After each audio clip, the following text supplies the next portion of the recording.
Bonjour les amis. Chers amis, bonjour. Chers amis, bonjour. Ah oui, pardon. Plaisir. Chers amis, bonjour. Nous sommes en direct de Watches and Wonders sur le booth de Chopard. Chopard dans le petit boudoir de Caroline. On est vraiment bien. On est cosy. Ouais, on est cosy, il y a des plantes fraîches, des Ok, oiseaux. On vient de boire un jus de kiwi. Deux. Deux oiseaux 3, Deux 4. jus de kiwi. Ah, des kiwis, 2 jus de kiwi. Et franchement, on passe un bon moment. Et on Mais en. on est quand même là pour parler pas mal de montres et il y en a quand même des très sympas. Tu commences par quoi? Tu veux les toi? Moi, je vais commencer par des choses bien punchy, bien techniques et parler de répétition minute. Si tu veux bien, évidemment. Bien sûr, bien Bon. sûr.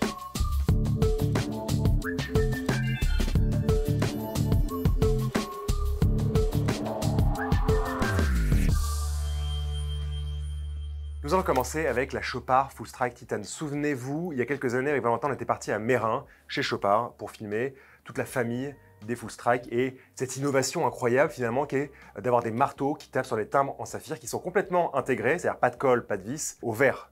Donc le son Cristallin. est cristallin, le son est exceptionnel. Vous allez voir sur la vidéo de Valentin, vraiment on l'entend à 4 km. Donc après, quand on voit les autres répétitions minutes, c'est sûr qu'on est un peu déçu parce que là ils ont breveté ça et c'est vraiment impressionnant.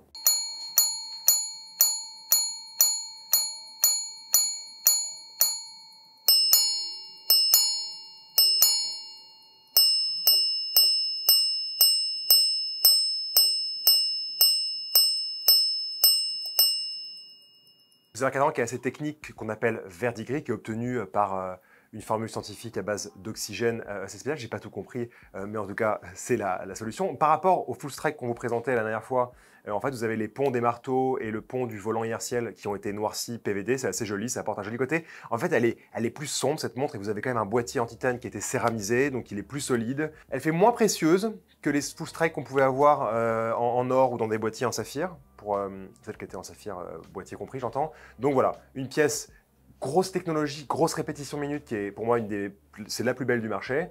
Et derrière, vous avez quand même un côté un peu aventurier, même si évidemment on n'ira pas se balader dans la forêt avec ce genre de montre, bien évidemment.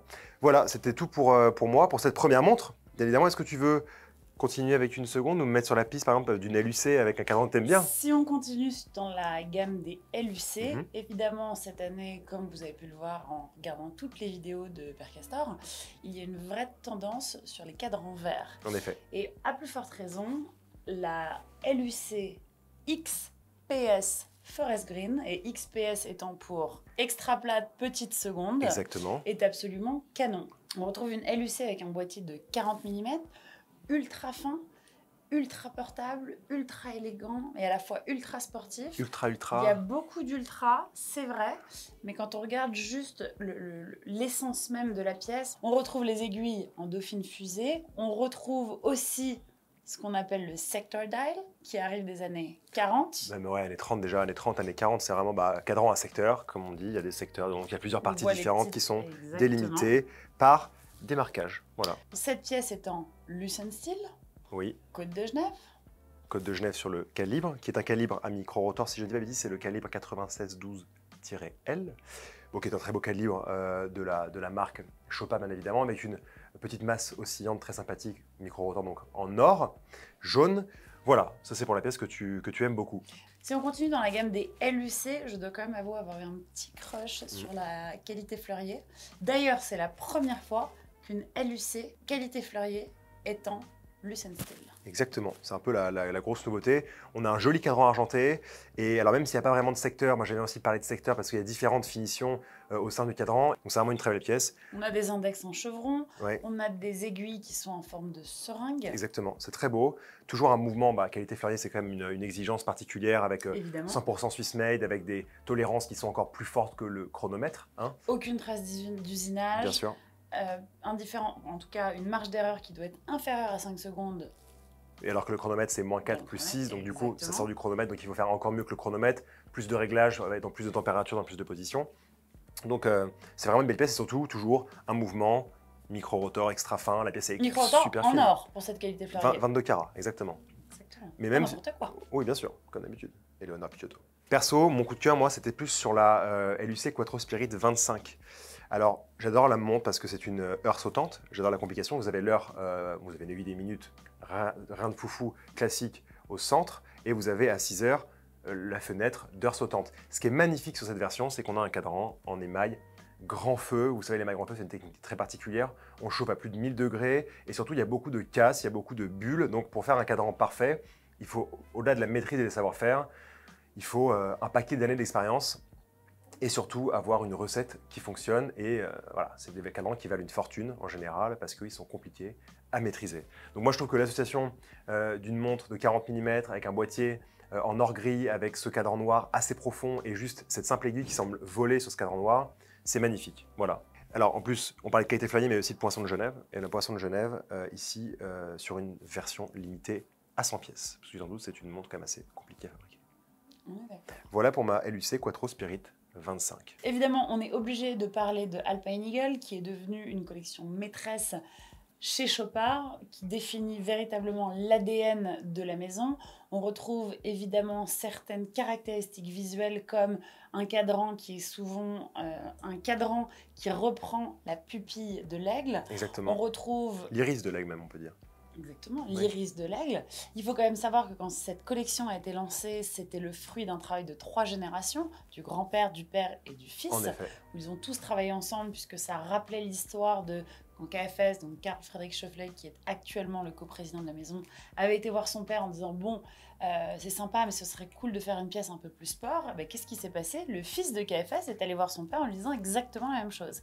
Et c'est comme ça qu'est né l'Alpine Eagle. Parenthèse refermée, c'était à mon tour de, après Père Castor, vous avez Mère Pollux.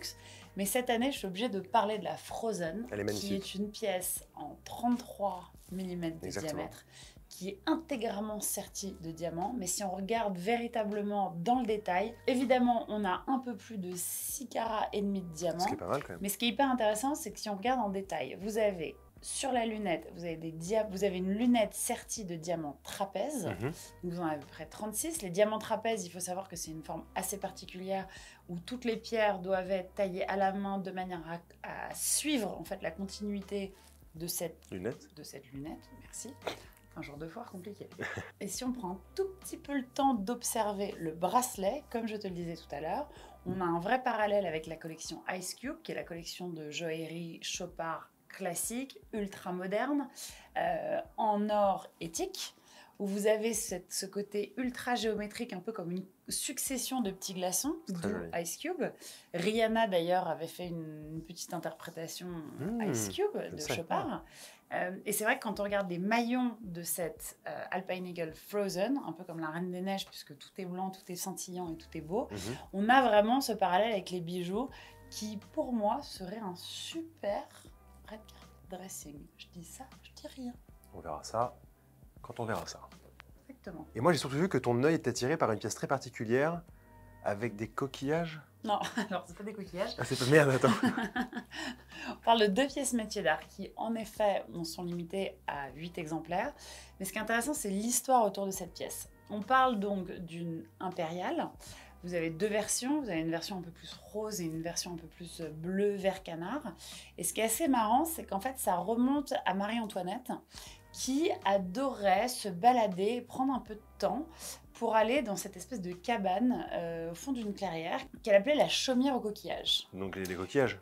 Il y avait des coquillages. Merci. En fait, Merci. Elle avait décoré l'intérieur de cette chaumière d'un mur de coquillages où il y avait un peu plus de 15 variétés de ces petits coquillages. Et en fait, ils se sont inspirés de ce mur-là pour créer en fait à l'intérieur du cadran une espèce de grille ajourée d'or qui vient ensuite être remplie d'émail grand feu. On retrouve des petites fleurs qui sont taillées en fait directement dans la nacre. Mais la partie importante de cette pièce, c'est que si on regarde en détail, vous avez évidemment en sertissage, vous avez des petits diamants, et vous avez surtout des petits saphirs paparacha.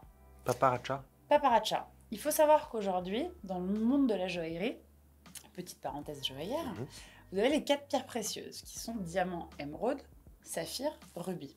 Sauf que dans les saphirs, vous avez des saphirs bleus, comme tout le monde peut l'imaginer, mais vous avez surtout des saphirs de toutes les couleurs. Vous avez vraiment absolument toute la gamme, sauf le rouge. D'accord. Le saphir violet, depuis quelques années, est devenu très rare parce que c'est une couleur qui est hyper dure à trouver, mais le saphir paparacha a cette couleur ultra particulière qui est entre saumon, rosé pêche. Dingue. Ça a vraiment une espèce d'iridescence, alors qu'il n'y a pas d'iridescence dans le saphir, mais c'est juste qu'on a cette espèce de mélange de couleurs qui est hyper particulier. Et je pense qu'à ce jour, Chopard est la première marque d'horlogerie à avoir utilisé des saphirs Paparacha dans une montre. Incroyable. Déjà parce que la provenance, la qualité, l'intensité des couleurs et surtout le calibrage de trouver la quantité de pierres, c'est ultra rare. On n'en trouve que dans des pièces de joaillerie, plutôt haute joaillerie. Souvent, ce sont des pièces uniques parce que c'est très difficile de trouver deux pierres qui se ressemblent du même calibre, de la même qualité pour pouvoir en faire Oui, les boucles une d'oreilles. paire de boucles d'oreilles, un collier avec un rang de pierre. Impossible. Et là, c'est vrai que c'est la première chose que j'ai vue quand ils m'ont montré la pièce. Et ça donne cette espèce de côté ultra chaleureux et très subtil qui fait de cette impériale une pièce encore plus waouh qu'on pourrait l'imaginer. Vous aurez remarqué quand même qu'elle parle pendant 30 minutes de pierres précieuses et moi, ma full strike, j'en ai parlé 2 minutes. C'est dingue, hein. En attendant, Moi, t'as si été t'intéresse, captivé. toi, Hein. Ouais, j'étais captivé, c'est vrai. Le paparazza, là, ou paparacha. Du paparacha, vas-y, Paparacha. avec tes poils de barbe blancs, là.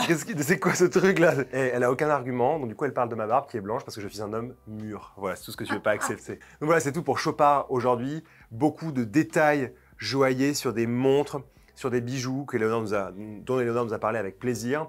Évidemment, toujours ce côté de la répétition minute très important avec ces timbres en saphir. Une collection LUC qui s'enrichit, qui se perfectionne, si je puis dire. Donc toujours, on a chaud de quoi parler en fait chez Chopard et ça fait plaisir. Voilà.